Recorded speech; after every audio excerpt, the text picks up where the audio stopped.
A wise woman once shared something that completely changed how I view living alone after 60.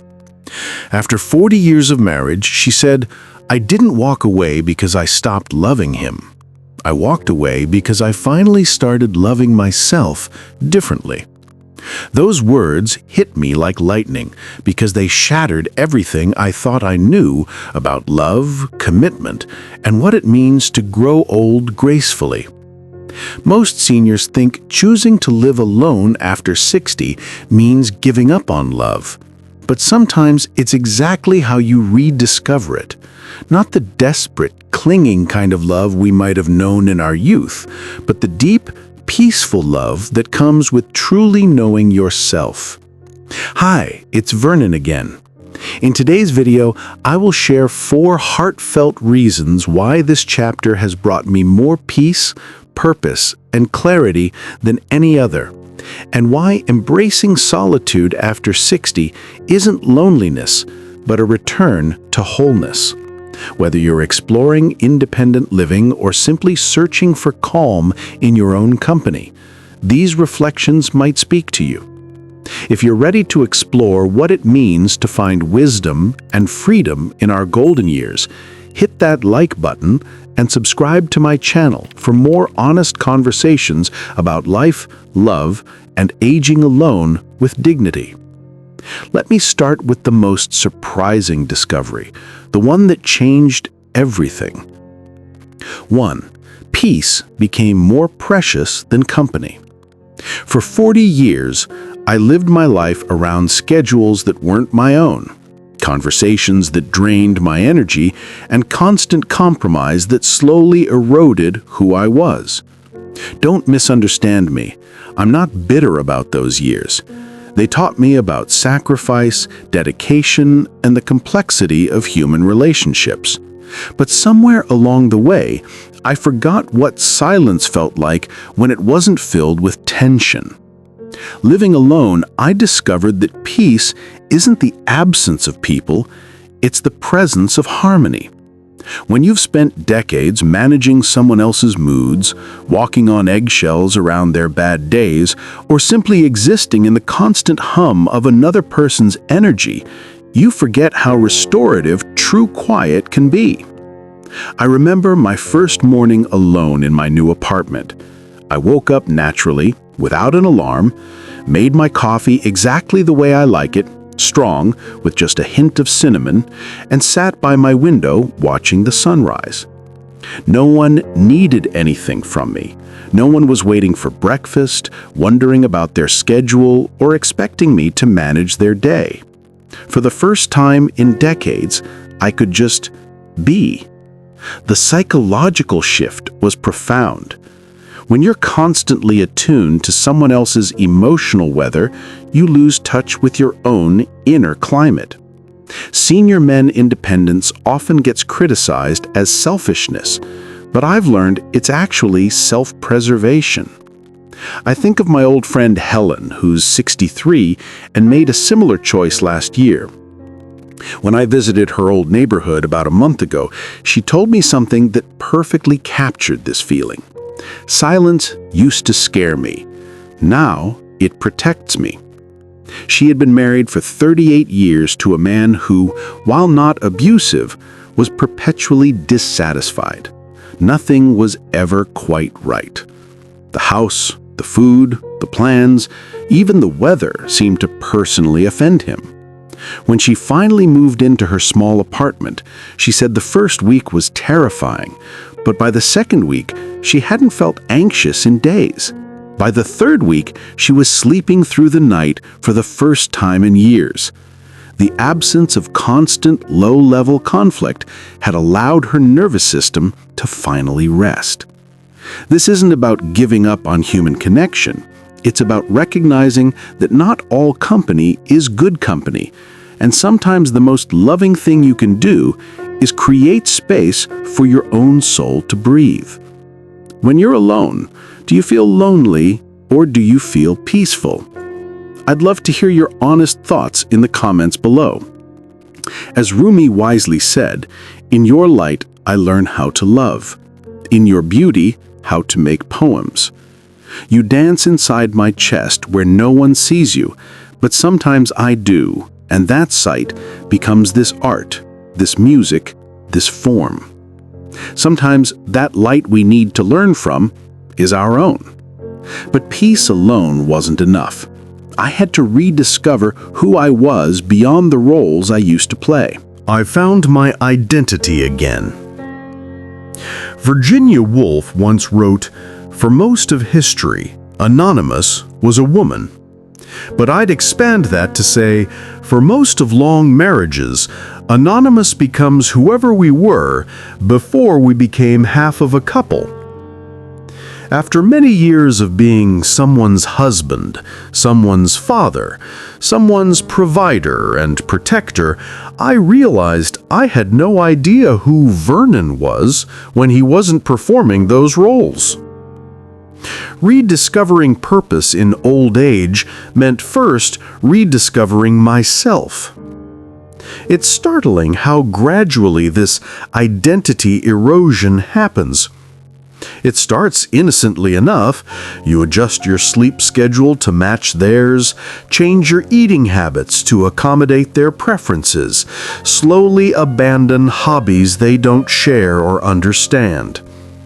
Year by year, compromise by compromise, you sculpt yourself into someone more compatible, more convenient, more invisible. I didn't realize how much of myself I'd lost until I found myself alone in a quiet apartment, wondering what I actually enjoyed doing on a Saturday morning. It sounds ridiculous, doesn't it? A grown man, nearly 70, not knowing his own preferences? But that's the reality of what I call identity osmosis. The slow absorption of your partner's likes, dislikes, and rhythms until your own become indistinguishable background noise. Living alone after 60 forced me to confront questions I hadn't asked myself in decades. What kind of music do I actually like when no one else is listening? What does my ideal day look like when I don't have to consider anyone else's schedule? What dreams did I abandon so gradually that I forgot I ever had them? The answers surprised me. I discovered I love cooking elaborate meals for one, not sad, lonely cooking, but joyful experimentation with flavors and techniques I'd never explored because he doesn't like spicy food or she's allergic to shellfish. I remembered my fascination with astronomy and spent a small fortune on a telescope that now sits by my living room window. I started reading poetry again, something I'd loved in college but abandoned because it seemed impractical. Most importantly, I started having conversations with myself that weren't about logistics or problem solving. I began journaling, not about daily events, but about dreams, fears, observations, and the small moments of duty that catch my attention. I was getting reacquainted with my own inner voice after decades of it being drowned out by the constant noise of negotiation and accommodation. This rediscovery wasn't always comfortable. There were evenings when I felt like a stranger in my own life, uncertain about choices that once seemed automatic. Emotional health for seniors often requires this kind of uncomfortable self-examination, but gradually something beautiful emerged. Authentic preferences, genuine interests, and a sense of identity that belonged entirely to me. I started making decisions based solely on what felt right to me, not what seemed reasonable to a committee of two. I painted my living room a shade of deep blue that I'd always loved, but never chosen because it was too bold.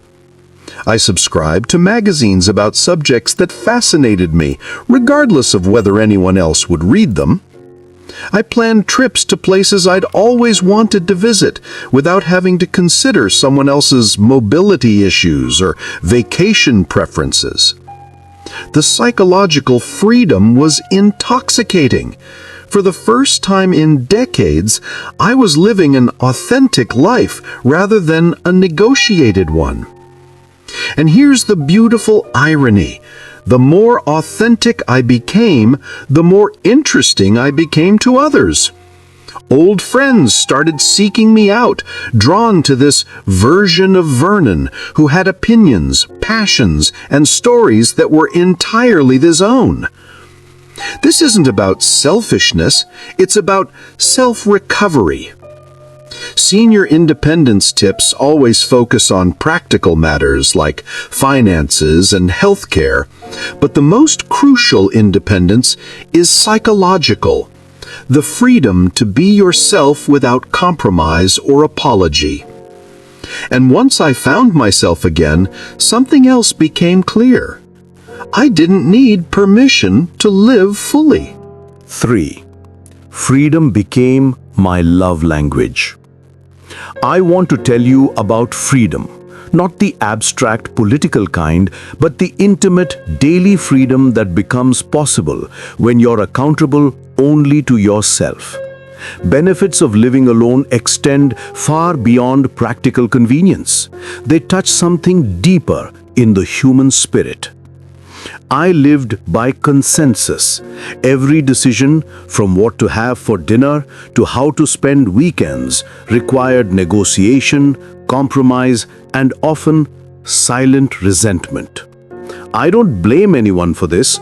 It's the natural consequence of sharing a life.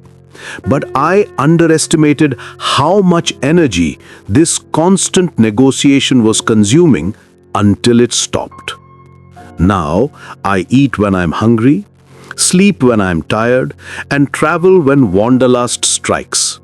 This might sound trivial, but after decades of coordinating schedules, it feels revolutionary. I can stay up until 2 a.m. reading a fascinating book without someone sighing about the light. I can wake up at 5 a.m. to watch the sunrise without tiptoeing around someone else's sleep schedule. Solo living seniors often face criticism for being set in their ways, but I have discovered there's profound wisdom in honoring your natural rhythms. My body wants dinner at 5 p.m. and bedtime at 9:30. For years, I fought these preferences to accommodate someone who preferred eating at 8 p.m. and staying up until midnight. The constant battle against my own circadian rhythms was more exhausting than I realized. But freedom isn't just about schedules, it's about emotional autonomy. I no longer have to manage someone else's moods or walk on eggshells around their bad days. I don't have to pretend enthusiasm for activities that drain me or suppress excitement about things that bring me joy but bore my partner.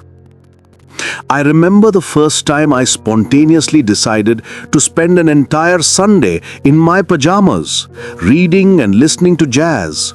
No one questioned my productivity or suggested better uses for my time. No one interpreted my quiet contentment as depression or antisocial behavior. I was free to enjoy my own company without having to justify or explain it. This freedom extends to relationships with others as well. I can now choose social interactions based on genuine desire rather than obligation. I can visit friends when I want meaningful connection, not because it's been too long since we socialized as a couple. I can decline invitations without having to negotiate with a partner who might want to attend. Financial freedom plays a role too. Independent living for seniors means making spending decisions based on your own values and priorities. I can buy books instead of new curtains, invest in travel instead of home improvements, support causes I care about without having to convince anyone else of their worthiness. But perhaps the most profound freedom is emotional. I no longer carry the psychological burden of someone else's happiness. For decades, I felt responsible for my partner's contentment, always scanning for signs of dissatisfaction and trying to prevent or fix them. This hypervigilance was exhausting and ultimately futile. We can only be responsible for our own emotional well-being. I want to share this video with you of you who are learning to love freedom after 60. Sometimes the most radical act is simply living according to your own authentic rhythms. Living alone has taught me that freedom isn't selfish, it's essential. When you're not constantly compromising your preferences, you have more energy for genuine generosity. When you're not resentful about sacrificing your desires, you can give more freely when you choose to give. Maya Angelou beautifully put it, "If you don't like something, change it. If you can't change it, change your attitude." Sometimes the most powerful change is simply removing yourself from situations that require constant attitude adjustments. But even with freedom, one truth remained: the heart still needed connection, just in a different form. 4.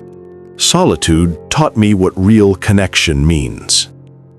Loneliness in old age isn't cured by being around people, it's cured by being comfortable with yourself. The deepest connection I've found in my 70s isn't with another person, it's with life itself. Before living alone, I confused proximity with intimacy, presence with connection. I thought the constant chatter, shared meals, and physical closeness of marriage meant I was deeply connected to another human being. But I was often lonelier in my marriage than I am now in my solitude, because I was disconnected from myself.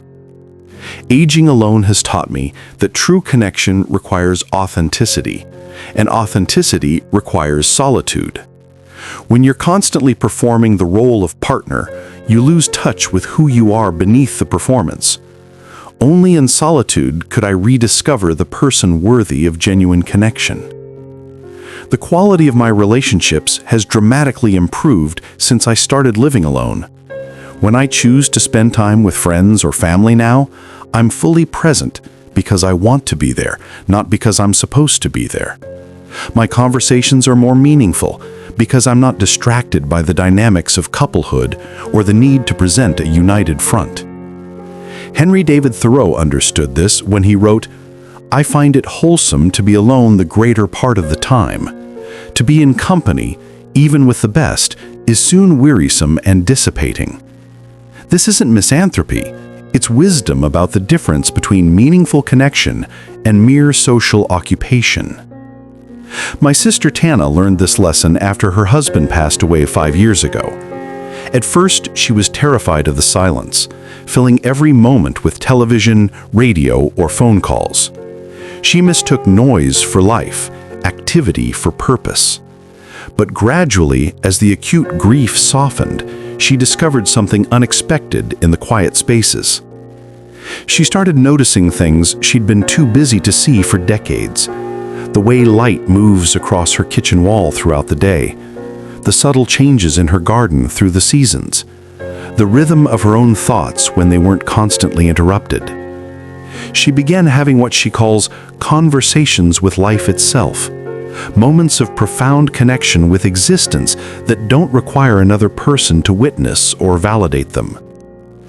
Living alone has deepened my connection to nature, to books, to music, to my own creativity in ways that were impossible when I was constantly managing the needs and preferences of another person.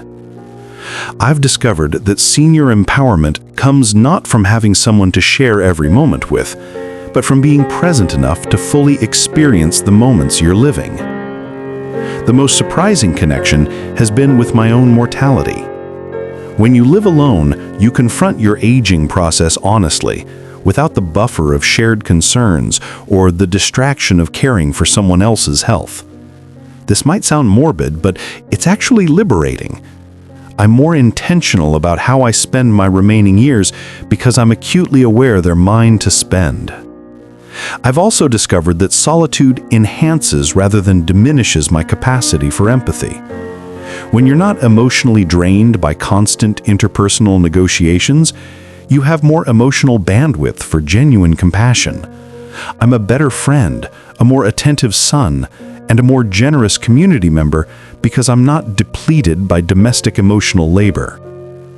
The deepest connection I've found is what I call the eternal present.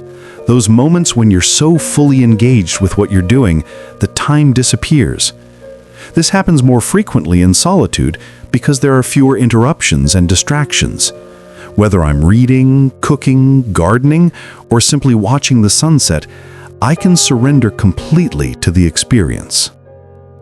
Save this video to remind yourself that being alone is not the same as being lonely. Sometimes it's the path to the deepest connections of all. This isn't about giving up on human relationships. It's about approaching them from a place of wholeness rather than need. When you're comfortable with solitude, you can offer others your presence as a gift rather than seeking their presence as a necessity. If you've stayed with me this far, congratulations. You now understand the 4 profound reasons why I choose to live alone after decades of marriage. Peace became more precious than company. I found my identity again. Freedom became my love language. And solitude taught me what real connection means. This journey isn't for everyone, and it doesn't have to be.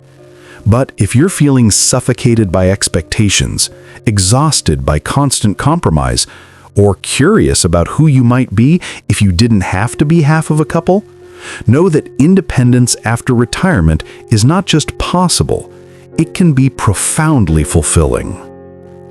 Eleanor Roosevelt captured this beautifully when she said, "Friendship with oneself is all important, because without it, one cannot be friends with anyone else in the world." Senior lifestyle tips usually focus on staying busy, maintaining social connections, and avoiding isolation. But I want to suggest something different. Sometimes the most radical act of aging and loneliness prevention is learning to love your own company so much that you're never truly alone. Now, I'm curious, if you've ever lived alone after many years of marriage, what was the most valuable thing you discovered about yourself? Or if you're considering this path, what fears or hopes do you have? Share your thoughts in the comments, and remember to give this video a like and subscribe to my channel Vernon After 60 for more honest conversations about finding wisdom, peace, and purpose in our golden years. And I'm Vernon. Thanks for watching till now. See you in the next video.